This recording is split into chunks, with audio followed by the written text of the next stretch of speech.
Yeah, let's get into it. Big card. Let's touch on the opening. Saudi Arabia. We're going to cover 4 of the fights there. We're going to start off with the opener for us, and that was the 21-year-old Abdulah Mason taking Sam Noakes on, and this is for the WBO title at 135 pounds. And you said it in the lead-up. You touched on it here a little bit. You nailed what Noakes was. I was not familiar with Noakes. Fighting across the UK, he was 17-0 coming in, and you painted the picture perfectly. A tough guy, very technically sound, gritty kid, doesn't make a lot of mistakes, covers up well. And Mason, you said the speed would be glaring of the advantage for Mason's speed. And it was. He was the longer fighter. He fought outside, but he did some great work with some body shots, big place shots, big uppercut.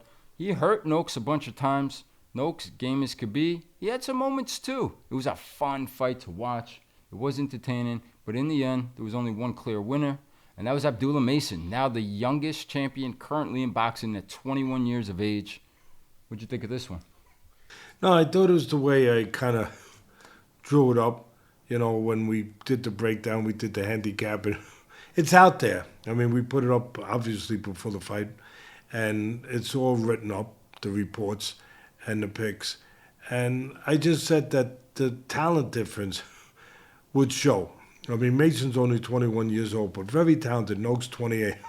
And the talent difference showed that Mason would be faster, that, you know, he would be, he's a southpaw, he would be, you know, his talent would carry the show. And my concern about, does it go the distance, that Mason have the talent to step up and stop him for his first world titles? I think he's going to win other world titles. He's very young. He's very talented, and he's very committed and very proud. And he was trying to get the knockout. I mean, he wasn't just trying to win a decision. He was trying to get a knockout. And I thought that part of his, if I was reading him right, and I thought I was, you got to read the temperament. You got to read the tea leaves. It's not enough to just know X's and O's like I know, and be able to also, you know, spot talent like I can, and the difference of talent, and understand technique, good and bad.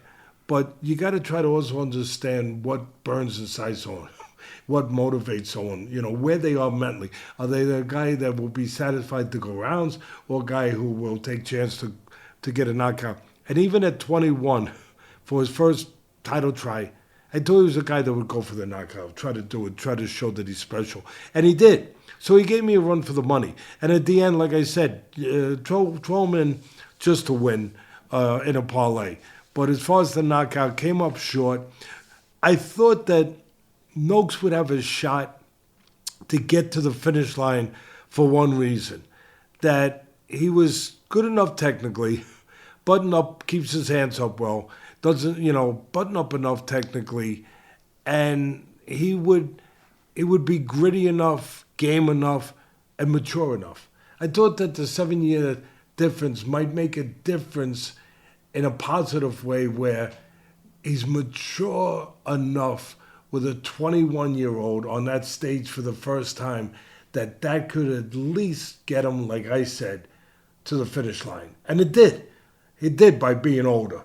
And I'll tell you, I'll tell you right now that the commentators, and they're all good. I don't want to knock any commentators, but they're saying, you know, they don't think that Mason should do a rematch. If there was a rematch to be done, you know, that Noakes is a tough guy, and, you know, I don't know who you're taking a rematch. I think if there's a rematch, I would take Mason again, and maybe by stoppage this time. And nothing against Noakes. Tough, game, solid guy. I admire him. But I think Mason's going to get better. He's going to get 30% better. Like I always say, when a guy wins a world title, he automatically gets 30% better. And he's 21.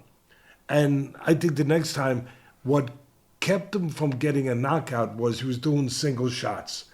And I think next time he won't do single shots. He'll do combination shots, because of the confidence, because of the maturity, because of winning the title, you know, the seasoning that goes with that. And again, Noakes, hey, listen, I love the way Noakes used timing to punch in between shots, because Mason was much, and I said that The biggest difference, you said it, the biggest difference, the glaring difference will be the speed difference. And it was.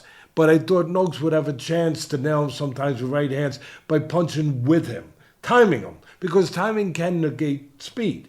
And there's no doubt. And I always say that to my fighters when I train fighters. So, and he did. But to the credit of Mason, not that Noakes is known as a great puncher, but to the credit of Mason, he showed a good chin.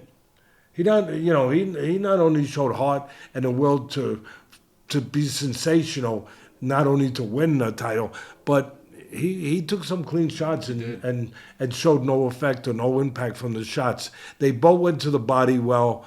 I'll tell you, Mason was ripping up that body. So Noakes was trying to do it too. But Mason was and the uppercut was there in spots.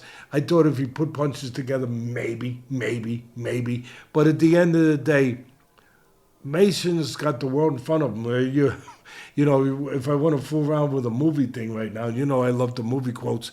I go to Scarface, and when Tony Montana, looked up and he saw the blimp up in the sky, the world is yours. The world is mine. The world is Abdulah Mason's. This kid don't screw up in some personal way outside the ring, which I don't think he will. He don't look like that kind of kid, and he looks like he's got solid people around him. The world's his. It's up to him where he wants to go. Anyway, that's it for me with that one.